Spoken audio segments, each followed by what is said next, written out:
Welcome back. We're joined by Janice Thompson from Fruit Ridge Gardens, and we're here to talk about how to spruce up our gardens during the summertime. And we were talking about, with all this wind and rain we've had, our flowers may have taken a beating, but you said you can actually use them and take them in and bring them as a cut arrangements. Today I brought with me some butterfly bush blooms, and they're pretty good in the garden as far as holding up, but every once in a while when you get a lot of rain, Right. you lose a few blooms, and it's so hot. This is kind of nice to cut them and bring them in. If you can't be outside in the heat, you might as well enjoy them inside. And these are gorgeous, and they smell gorgeous. They do. The colors are vibrant, and they've got those wonderful bottle brush shaped blossoms that are so nectar rich. The hummingbirds and butterflies just love them. I mean, they're just like a magnet. So they're great in the garden, and bringing them in. Now, these would be on a larger bush, correct? Oh yes, up to 6 to 8 feet tall. Okay. And they're herbaceous, so they die all the way back to the ground. And usually it's best to wait till spring, early spring, to cut them back. But they will die all the way down and bush up, and it just kind of seems amazing sometimes to see a bush that size. Well, let's talk a little about these. My mom has these in her garden. These are the bleeding hearts. Yes, they are a reblooming bleeding heart. Okay.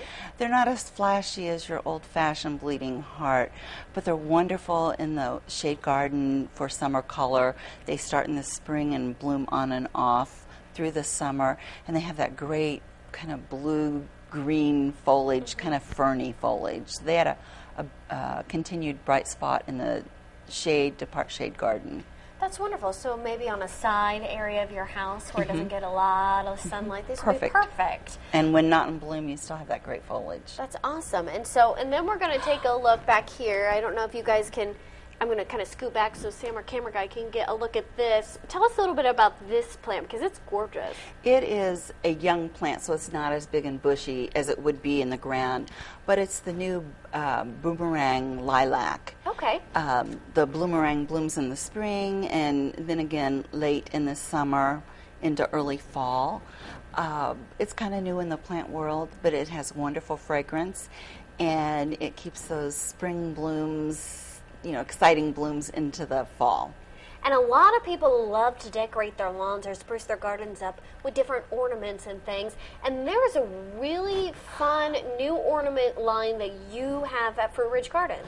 Yes, Fruit Ridge Gardens has just started carrying these garden stakes. They're from a local artist, so come in and check them out. It's not something everybody has, and it's always nice to support the local arts. And this is very new to me. It's something I just found out today, but I find it very exciting. And this is gorgeous. It's a butterfly sitting on top of a flower. It's gorgeous, and a local artist, like you said. And it's heavy, but it has a wonderful finish on it. Wonderful. It's kind of shiny, durable, a little shiny, but a little rustic looking. And very good. Perfect garden. Well, thank you, Miss Janice. That's it. We will be right back with Storm Team 10 meteorologist David Wire. If you have any questions about summer foliage, you can talk to Janice at Fruit Ridge Gardens. There's the phone number. We'll be right back.